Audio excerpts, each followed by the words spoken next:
Good evening, everybody. This is Robin with another edition of Horror Pop After Midnight, and my guest tonight is filmmaker Nicholas Gyeney and actor Scott Brown. How's it going, guys? Great. Doing well. Doing well. Now, I just saw your psychological horror film, The Activated Man. Boy, that was something. That's a great one-word review. Something.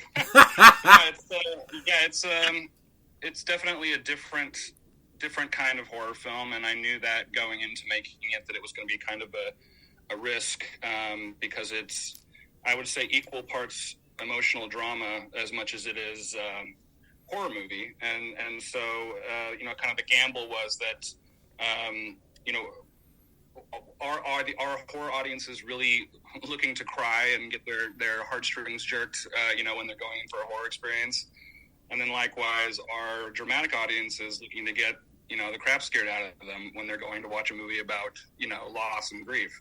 So it's kind of it was this kind of delicate, sorry, gotta close the window there, kind of delicate balancing act that we hopefully, pulled off. But so far audiences have been, pretty kind to it. I enjoyed it. It brought a couple tears in my eyes, especially about Louis the dog who's in the film. You see where the dog dies of cancer, of course, in the film, and that brought me back memories too, because I had a golden retriever named Marley. Was a great loyal dog, loving dog, and then when you were shared the little story of Louis in the film, that really gave me tears in my eyes. I knew how, Oris felt of losing a dog that you were very close to.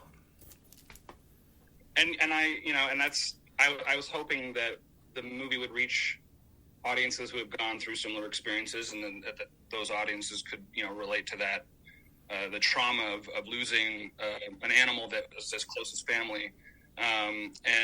But I also wanted to design it to hopefully reach across the aisle to people who haven't necessarily experienced that or haven't necessarily had that same level of bond with an animal, and so I took care to try and have Ors question why he's so sad and have these moments that kind of help equate the loss of his dog to him losing a child for people that might not relate. So the dog who played Louis in the film, was that your dog? So there were little video clips. Those were all my clips of my Louis. But then the spirit was just completely CGI based on videos and photographs of Louis. They modeled the dog after him. All right. Now, Scott, you play the evil, demonic, the Fedora Man. So, yes. Were you the ideal part for this film? Yes. One word answer.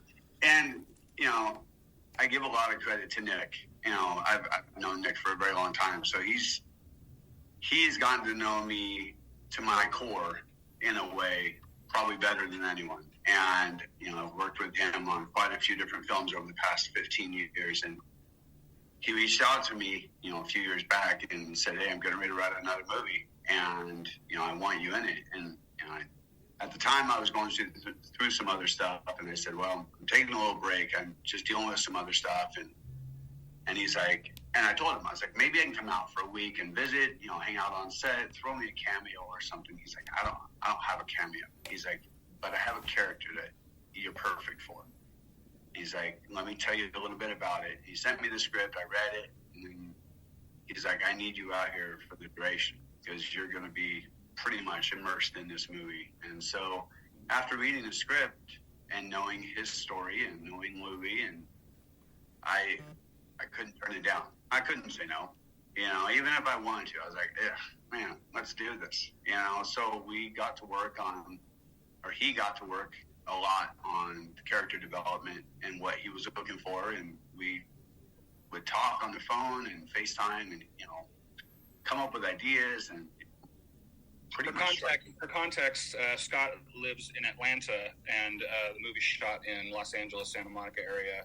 and so we were doing a lot of pre-production together virtually. We got him a pair of the contact lenses and the teeth, and had him kind of try them on and walk around his place, trying to get used to the very limited vision with those.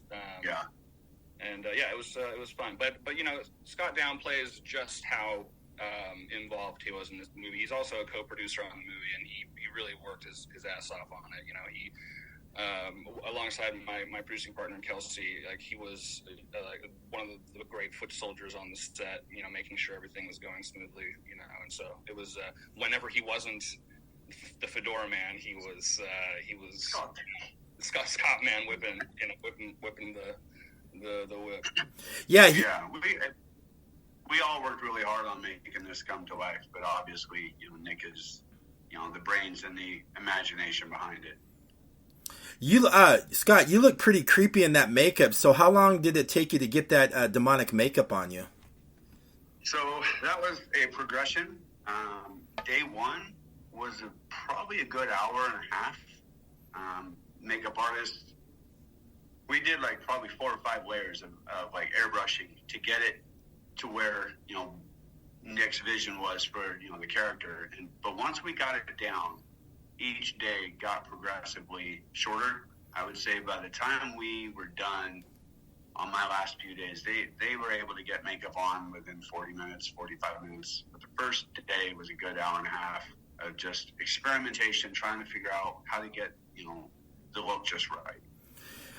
So, Nicholas, how'd you come up with this story? Was this based on a traumatic experience in your life when you came up with the story, or how'd you come up with it? Yeah, so, my dog, Louie, that foundation of the dog is very much from my own life. And so my dog, Louie, was like my son. And, Scott knew Louie for years. And, Louie was always with me wherever I went. When I went to go visit Scott in Atlanta, Louie would come, and so he was very much like my son. And I've experienced a lot of loss in my life. My father passed away when I was 12, and up until losing Louie, I never thought that anything could possibly, be as traumatic for me as that. But it was another level, and I was not prepared for how hard it was going to hit me. And I, was very down and depressed, and it was like a part of me. And there's little Kona, and it's like a part of me. It's like a part of me died with him, and I had to come back to life. And this happened right before basically COVID shut down the planet. And so as I was dealing with my grief, locked in my apartment here in Santa Monica, I just started spiraling and writing this crazy story off the back of the foundation of losing my dog, in a way, maybe in a way therapy or seeking some kind of catharsis. But there was a dream actually where I had a dream where Louie came to me in this dream and told me to, not talking like a animated movie thing, but he told me to tell the story. And there's a line in the film that echoes that sentiment. And so when I woke up from that dream, I was like, all right, let's do this. And I started brainstorming. Now, you got Tony Todd in your film, who plays a psychic exorcist. He nailed that role to the T. He was so convincing. He kept me up on the edge of my seat, because for that whole movie, I was trying to figure out what he really was about. Was he evil? Was he good? Was he there for horror? Or was he just using him for something in his mind? And I love the psychological part of it between him and the actor who played Ors. Awesome, thank you. Yeah, if I can brag a little bit, I really think we may have one of the, if not the best, Tony Todd performance. I love that he is playing a completely different type of character in this film, that he has a humanity and a heart to him. I think the closest that I can think of in his career body of work is a movie called The Man from Earth, which is a really great little indie film if you haven't seen it, where he is very much human and heartfelt as well. But it was nice to kind of take this guy known for the big scary Candyman, et cetera, and turn that on its head.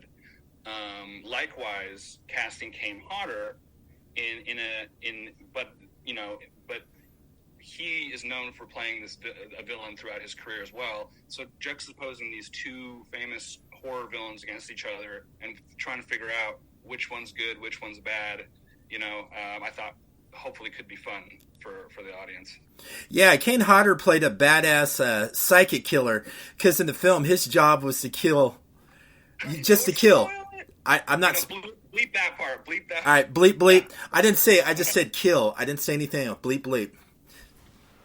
Okay, I'm not going to ruin it for everybody, but kill. Of course, when we mention Kane Hodder, he's going to do kill. I'm going to leave it like that. But I'm glad you got him, because Kane Hodder had that great chemistry with Tony Todd on the film too. You can just feel how they played off each other. Like they've really know each other from inside out. Yeah, there was definitely that history there. Even they didn't share too much screen time together. Yeah. But whenever they were there, it was kind of like the Titans clashing in a way. So it was fun. Yeah, Scott. Let's go back to you as the Fedora Man. I love the scene where you had screen time with Tony Todd, and you guys got down to business. It felt like emotional, and it felt like an epic battle of good versus evil in the world of the psyche world. The shots were great in it. I loved the lighting, the colors in it. I mean, that was just a beautiful shot scene between you and Tony Todd. Yeah. Thank you. Appreciate that. Yeah, and I mean, to credit Nick again, because he just has a vision of how he wants his set lit, how he wants everything to look, and Tony and I just get to play, and that's the fun of it. Is I literally didn't even, you forget your act, like I literally was just there enjoying the moment and absorbing any knowledge I can from Tony, and learning from him and learning from Kane, and just being able to be in the presence of those two really kind of helped me feel like I was in that character and I didn't even have to think, and that was really nice. Yeah, there was a lot of great cinematography shots in the film. One of my favorite shots you did, Nicholas, was the scene where Scott, the Fedora Man, was standing by the actor who played Ors, where you zoomed in, and I love how you added the creepy score to it, where he's talking over his shoulder, in an evil-like way, and you can feel the emotion and tension between the two actors on the screen. I felt it just seeing that, how that evil presence is just right there. Honestly, thank you so much. I honestly, Scott really downplays just how great his performance is in this movie. That he maybe not even was conscious of it at the time. He was like you were not even there, Scott. It's like you disappeared. And it was just you inhabited this guy. It really, I would always compare the Fedora Man to the Joker from The Dark Knight, in the sense that he shows up and it's everything is about the Fedora Man. He steals the scene. He's this force of nature, and Scott's those little movements that Scott would do with his face and his mouth, and it really just sold the creep factor, I think, for that character. So I mean, the makeup I thought was very solid, but it was the subtlety in the performance, not over the top and too cartoony, but just these subtle things that I thought really worked well. Another creep factor of Scott as a Fedora Man. I love those beautiful shots you did where you would zoom in and out, where you're going down the hallway and there's this door, and then you see Scott's mannerisms, how he moves his facial gestures and his fingers. I mean, it just kind of reminded me of a demonic Joker from a Batman comic, because the way his costume was, it kind of reminded me of an outfit that the legit Joker would wear. Interesting. I think the outfit was a little bit inspired by have you ever seen the film Dark City? Alex Proyas. Yes, Dark City. great movie. The long trench coats, the black hats, that kind of inspired that a little bit. But also there's a myth, the myth of the Hat Man that if you're not familiar, YouTube it, Google it. Thousands of people, as the movie says, thousands of people around the world have reported seeing this thing after like great trauma or depression or darkness in their lives.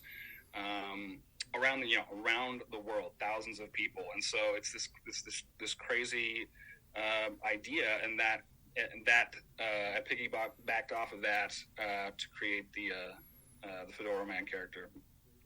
You did a good job. He was creepy as hell, man. He got under my skin. I mean, he really did creep me out. I was like, how you came up with this? It was just like pure genius. Now let's talk about the music score of the film. It kind of reminded me of a little bit of a John Carpenter type of style score when you're getting into it, and I just love how it got like real hard and heavy in certain scenes, like certain horrific scenes in the film where it would get like really deep, and then it'd start getting deeper and deeper, like the music in each scene was like totally haunting you while you were watching the film. I thank you. I'm glad that it worked for you, and I do think it was a choice, and I think modern audiences are more accustomed modern audiences aren't as accustomed to the John Carpenter approach, I would say, as they are like just kind of atmospheric type ominous sounds, in their horror scores. But I'm a product of the 90s. I grew up loving 90s movies and the grand, memorable scores that you would hear in them, and the grand, memorable scores from, old horror films like Halloween or The Thing, et cetera, et cetera, et cetera. And like Nightmare on Elm Street, and so I really wanted to try and kind of bring us back to kind of a 90s flair, So the movie is on one hand it's very serious and sad, emotional, but there's also a little bit of a tongue-in-cheek vibe to it that was kind of like an intentional 90s influence. Yeah, I like how you made it into psychological, where a place with your mind. I love films like that. It really, plays with your mind while you're watching certain scenes in the film. It really draws you in when you do the psychological part of it, especially between Ors and Sarah. They had a lot of deep psychological, tension between each other, because the loss of his dog, and she's trying to be there for him, and they just have that they have that great chemistry, but they also have that traumatic experience with each other where they don't know how to deal with it while they're together, which kind of gave me a tear in my eye a little bit too. Oh, thank you. I when it came to that their storyline. It's funny because a lot of people would give me feedback as we're developing the script, and people would always give me this note like, there should be this like conflict between the couple, and like, and there should be some kind of tension. And I would say, you know what, man, I don't want this to be like every single horror movie where the husband is questioning the wife and what she's seeing, or what the wife is questioning the husband and what he's seeing, and you have these two people who are at odds and not on the same page. Here we literally have the opposite. We have a man who is questioning his own sanity, and his partner is trying to reassure him that he's not crazy, and so it's a different kind of approach to make the couple, bring the couple together, and have them on the same page through the journey versus at odds. Yeah. Where did you film the bookstore scene? I love that. It was so like paranormal type, spiritual type of atmosphere. Where'd you find that interesting bookstore? It's a really great spiritual. It's called Thunderbolt. It's called Thunderbolt Spiritual, just as it is in the film. And then it's really a block away from where I live, and I got to know the owner a little bit during pre-production, and I asked him if we could shoot in there for the sequence, and he was so excited about it. And the irony is that the owner of this bookstore, Russell Bowman, he plays the clerk in the store as like a little cameo, and his last name is Bowman. Totally coincidental, just like Jeffrey's last name is Bowman. And like 2 weeks before we started shooting, his dog died of cancer. Wow. And so it was this very strange, coming together of the universe and paths crossing. And so when I, told him about the film, he's like, I have to be a part of it. So I was really, really happy that he let us shoot in there because it looks great. Yeah, it's awesome. You're also going to be showing the film at Days of the Dead in Atlanta, which I know George and Audrey real well. They're great people. Yeah. They're great. I love it how they give, filmmakers, a chance to show their work at their film festivals. I was going to go, but I wasn't able to make it to Atlanta. But I do a lot of their Days of the Dead shows because I love covering, film festivals because I support indie horror filmmakers and all that too. So, Nicholas and Scott, where can they find you guys on social media, and also any film festivals where they can check out your film, The Activated Man? In terms of film festivals, next up we have, there's going to be an ongoing reveal, I guess, as film festivals get back to us and tell us whether or not we've been accepted or not for the next 6 months or so. So there'll be, more and more kind of added to the list as we go. And then we're also closing a distribution deal right now to actually get the film a limited theatrical release. And so the hope is that timing-wise, we'll kind of finish our film festival tour around end of summer, and then it will, around Halloween time, the movie will come out. And so the first up this month, we've got the Chandler International Film Festival in Arizona. And so I'm heading out of town for that on Thursday. With Andrew Keegan, co-star Andrew Keegan's coming along, and then hop over to Atlanta right after that for Days of the Dead. And then right after Days of the Dead, we have Cinema on the Bayou Film Festival in Louisiana. And then we are going to be headed to Nevermore Film Festival, which is a really cool genre. If you're familiar with that one, is a really cool genre film festival in North Carolina. So I'm really stoked about that one as well. And so I'll be there for all of those. And there will be more, that get revealed soon. Oh, and social media wise, I'm just, under my name on Facebook. I don't really do a lot of social media. I'm probably going to have to do a little better as this movie is coming out. But yes. The Activated Man Movie on Facebook is the social media handle for the film. And Scott, what do you got? My coming to Days of the Dead. Yeah, he is coming because he's a local. Yeah, so I am going to be there with Nick. And as far as my socials, Facebook, I don't use a whole lot anymore. I still have one. It's just my name, Scott Brown. I have an Instagram.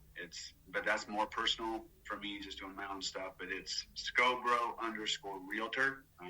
I got my real estate license a while back, so I changed it. But yeah, that's my socials, and I'm looking forward to this film festival a lot. I'm excited to get a bunch of people in the film industry down here in Atlanta to come see it. So. And you guys, thank you so much for coming out of your busy schedule to come on to the show. Thanks. Thank you so much for inviting us. It's been fun. Yes, and everybody, thank you for listening to Horror Pop After Midnight.